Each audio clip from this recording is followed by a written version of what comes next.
Meron ko mag New Year's resolution. Sa dami ng naging New Year ka, mag-New Year's resolution pa ba ako? Anak ng tinapanan. Parang hindi naman na makataro ngayon. Kung hindi ko pa nagagawa yun sa ngayon, hindi ko na siguro magagawa yun. Okay na yun. Uy, pero laki ng pinagbago mo. Yung mga mag-gym, yung kakain, magpapa-healthy, yung gano'n, mga ginagawa yun pa mga 20s, 30s. Ako siguro, New Year's resolution ko, not necessarily... Meron ka pa? Yes! Not necessarily January. Ang pinakamis ko sa sarili ko, pag nag-turn ako ng 40, I will be very mindful and strict about what I put out. Like, meaning to say, my hard-earned money. Kasi... Hindi ka nagagastos? Hindi naman hindi ako gagastos. Wait lang. Ang point ko lang is... Makikinig ako dyan. Oh, yes. Makinig ka. Totoo na talaga to. Hindi, kasi I know how it feels na magtrabaho. Kumayod talaga dahil gusto ko nito, dahil gusto...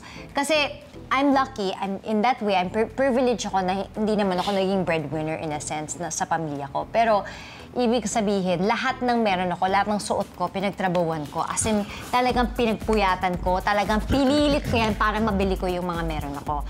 But now, as I get older, I really feel tired. Iba na talaga yung dating sa akin. Kahit Fashion Week, hinimatay na ako sa Fashion Week. Yung alam ko na nagsasuffer yung health ko. If Matanda ka na, darling. Yun na nga, over and beyond. Just to get the bag, just to get the jacket, just to...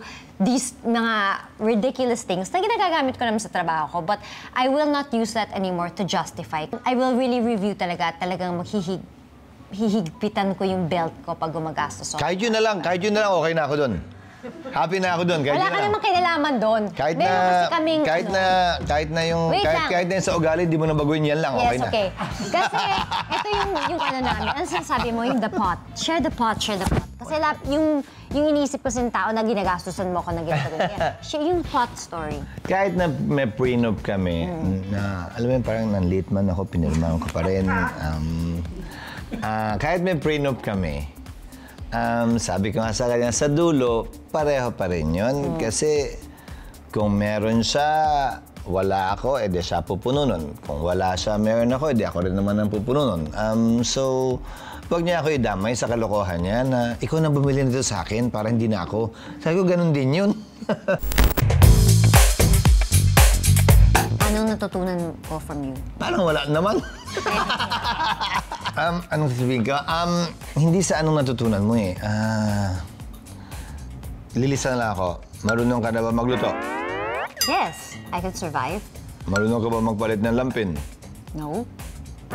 Yes, ng aso, oo. Yung diaper. Magandang practice na yun. Siguro baka mga 3 dekada pa gagawin mo na yun sa akin. Sa'yo. Marunong ka na ba magdeposito ng pera sa bangko? I just signed the checks, though. That's it. But I don't really... Hindi na pwedeng ganun. But I'm so busy. You said to delegate, di ba? Yung sabi mo saan, delegate. Delegate, pero sa dulo, kailangan mong gawin yes, kung gusto mong magawa ng tama. I check na now all of the, kung kasi approval, pag hindi mo... Sinabi ko na sa inyo, wag na natin tanong to kasi mag-aaway lang kami. Kasi dati hindi ako nagbabasa. Pag pumipirma ako, ngayon nagbabasa na ako. May alam ka na ba sa pagtitipid? I've changed, you know. So. Darling, nagbawas, hindi pa rin nagtitipid. Iba yung nagda-diet sa nagbabawas lang araw-araw. Hindi ka papayat sa pagbabawas araw-araw. Yes, kaya the moral lesson of the story, when I turned 40. Alam mo yung mga resolution na sinisimula ng may petsa? It's not a resolution, it's a promise. Yan yung mga malabong resolution eh. Dapat yung mga kailangan mong gawin pag... And the greatest promise is not to promise to other people, but to promise to yourself. Kasi mas natutupad yun. This is the reborn me. I'm a different person. Minsan bumabangon-bangon ulit, i-cremate na natin. I-cremate na natin yan para hindi na talaga bumangon muli.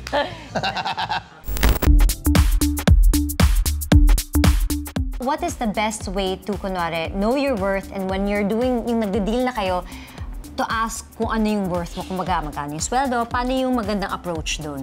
Kayo na yan ngayon eh. Nung panahon namin, nakakahiyang tanong yan eh. Hindi tinatanong yan. But the current generation, hindi naman sa mas entitled, pero mas parang feeling nila na dapat malaman ko to.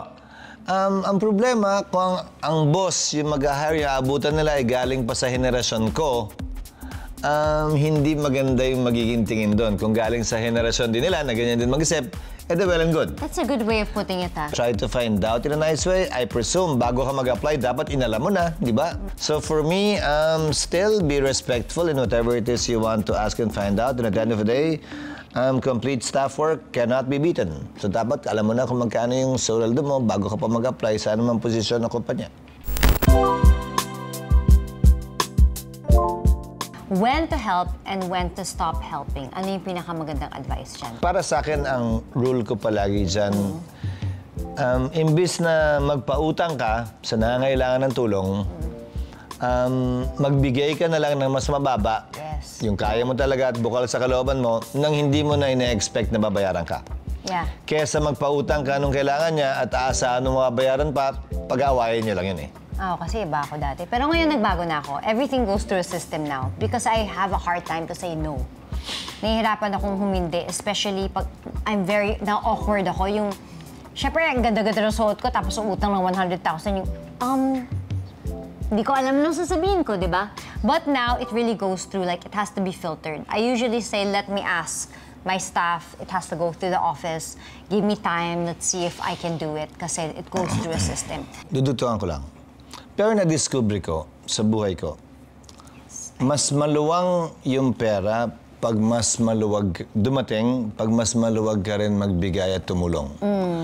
Pag masyado kang matipid at mahigpit at parang nagkukuripot at nagdadamot ka, parang ang hirap din dumating ng pera. So I guess it's the law of karma, or I guess it's just being a Christian too, depending on what you believe in. Well, thank you so much, Mr. Chismoso, for joining me at the show today. Let me shake your hand. I'll see you later. Wala man lang kiss sa bayhag dyan. Nakaburn. Nahiya ang arte. Sa pagbabalik ng Heart World, ipapakilala ko at ipapakita ko sa inyo ang mundo niya na naging mundo ko rin as the head of Senate Spouses Foundation and of course, where I left my heart in Sarsagon. When Heart World returns.